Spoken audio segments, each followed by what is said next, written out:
Welcome to our channel. Today we journey to the heart of ancient Egypt, a land of towering pyramids and enigmatic pharaohs, yet our focus lies not on a king upon a throne, but on a figure shrouded in the mists of time, Bakenkhonsu, the High Priest of Amun. Join us as we delve into the life and legacy of this often overlooked individual, a man who wielded immense power and influence in a period of great change and upheaval. Bakenkhonsu's story offers a unique perspective on the waning days of the New Kingdom, a time when the very fabric of Egyptian society began to shift.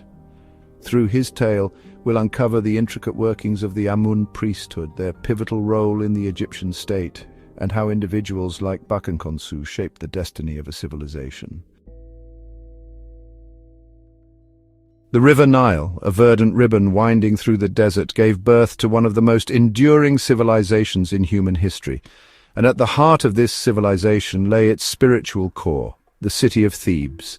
Here, within the sprawling complex of Karnak Temple, Bakenkonsu presided over a world of rituals and devotion.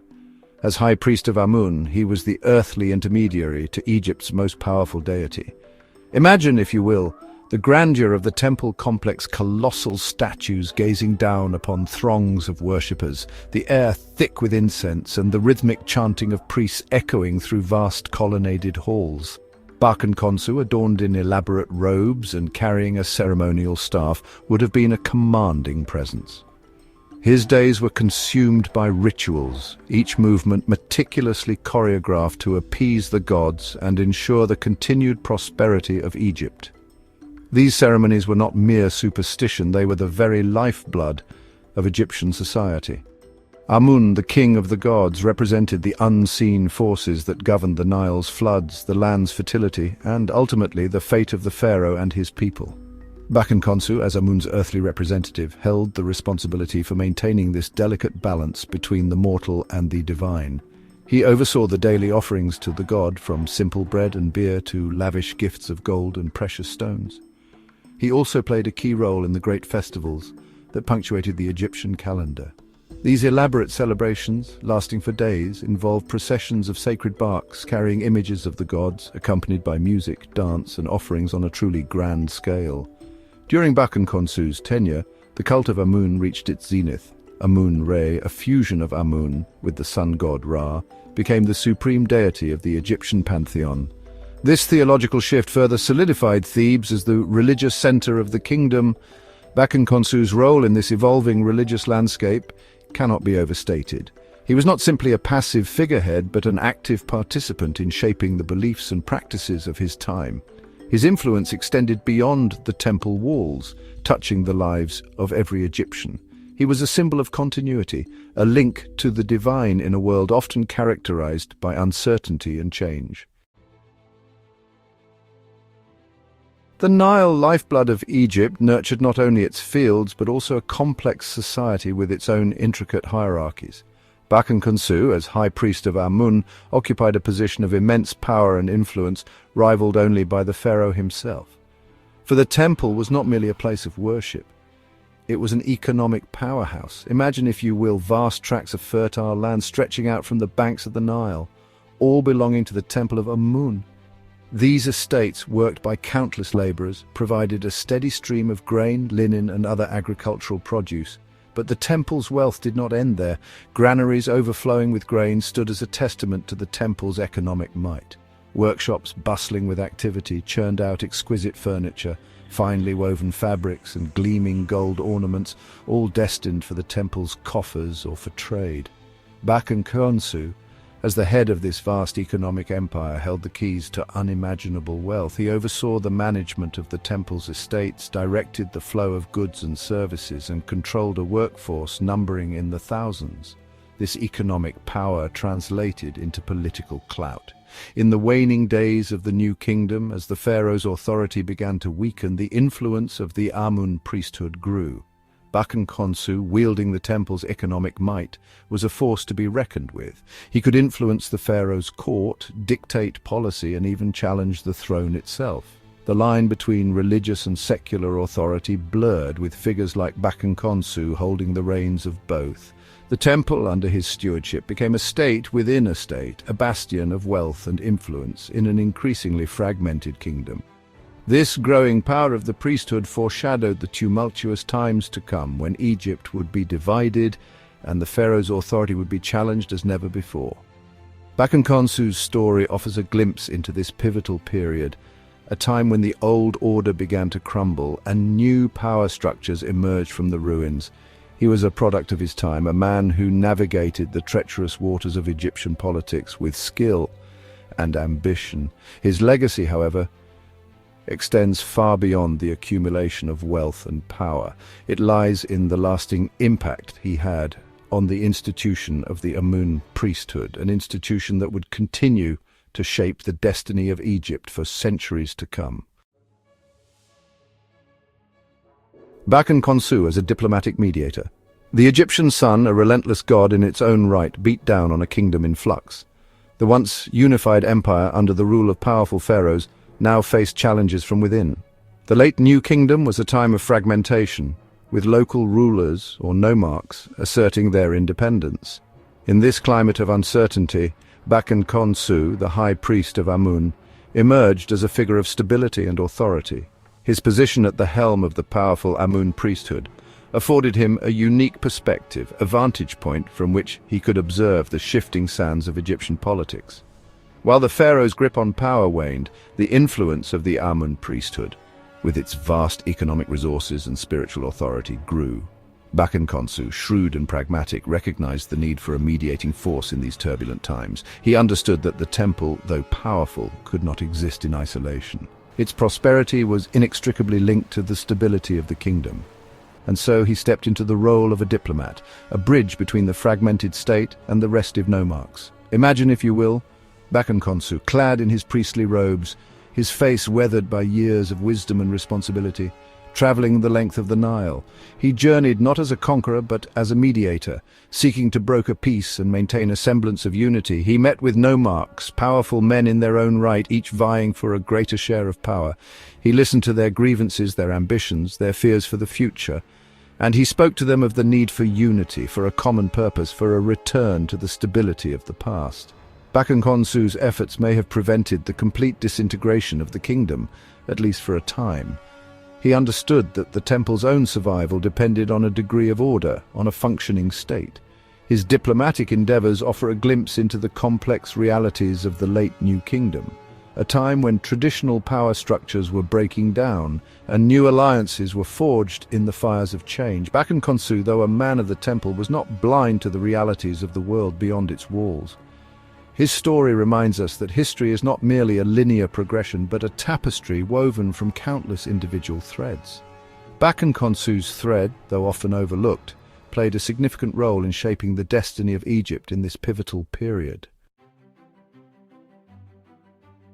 Cultural and architectural patron. Imagine, if you will, the sun rising over Thebes, its golden rays illuminating the towering pylons and colossal statues of Karnak Temple. This monumental complex, a testament to the piety and ambition of generations of pharaohs, stands as a symbol of ancient Egyptian civilization itself. Yet, like all living things, even these seemingly eternal structures required constant care and attention. And in the waning days of the New Kingdom, as Egypt faced economic challenges and political uncertainties, the task of maintaining these sacred spaces fell to individuals like Bakenkonsu. While direct evidence linking Bakenkonsu to specific building projects at Karnak is sparse, his position as High Priest of Amun suggests a significant role in the temple's upkeep and expansion. As the earthly representative of Amun, the temple was his domain, its preservation a sacred duty. Under his stewardship, skilled artisans, sculptors, painters, and architects would have continued to embellish Karnak's walls with intricate reliefs and inscriptions, each a testament to the glory of Amun and the pharaoh. These images, carved in stone, were not merely decorative, they were powerful statements of religious belief and royal propaganda. Bakenkonsu may have commissioned new shrines dedicated to Amun or to other deities in the Egyptian pantheon. He might have overseen the expansion of existing halls, ensuring that Karnak remained a place of awe and wonder, a fitting abode for the king of the gods. His patronage, fueled by the temple's vast economic resources, would have ensured that the flame of Egyptian art and architecture continued to burn brightly even as the kingdom itself faced challenges. The temple, in a sense, became a refuge, a sanctuary where ancient traditions were preserved and celebrated. Bakenkonsu's legacy lies not just in the grand narratives of political intrigue and economic power, but also in the quiet dedication to preserving the cultural heritage of his civilization. He understood that these temples, these monuments, were more than just stone and mortar.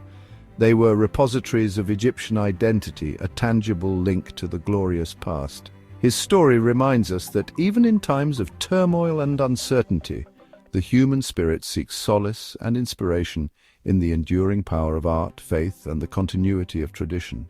Bakenkhonsu, though long gone, continues to speak to us through the majestic ruins of Karnak, a testament to the enduring legacy of ancient Egypt. The prelude to the theocratic era. As the sun dipped below the horizon, casting long shadows across the Nile, the balance of power in Egypt continued its subtle shift. Bakenkhonsu, the High Priest of Amun, stood as a pivotal figure in this transition, his life and career a microcosm of the changing times. He had witnessed firsthand the gradual erosion of pharaonic authority, the rise of powerful nomarchs, and the growing influence of the Amun priesthood.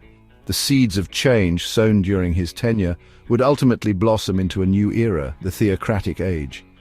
Bakenkonsu's accumulation of wealth and power, his diplomatic maneuvering, his patronage of the arts, all contributed to the growing autonomy of the Amun priesthood. He had demonstrated that the temple was not merely an appendage of the state, but a force to be reckoned with in its own right.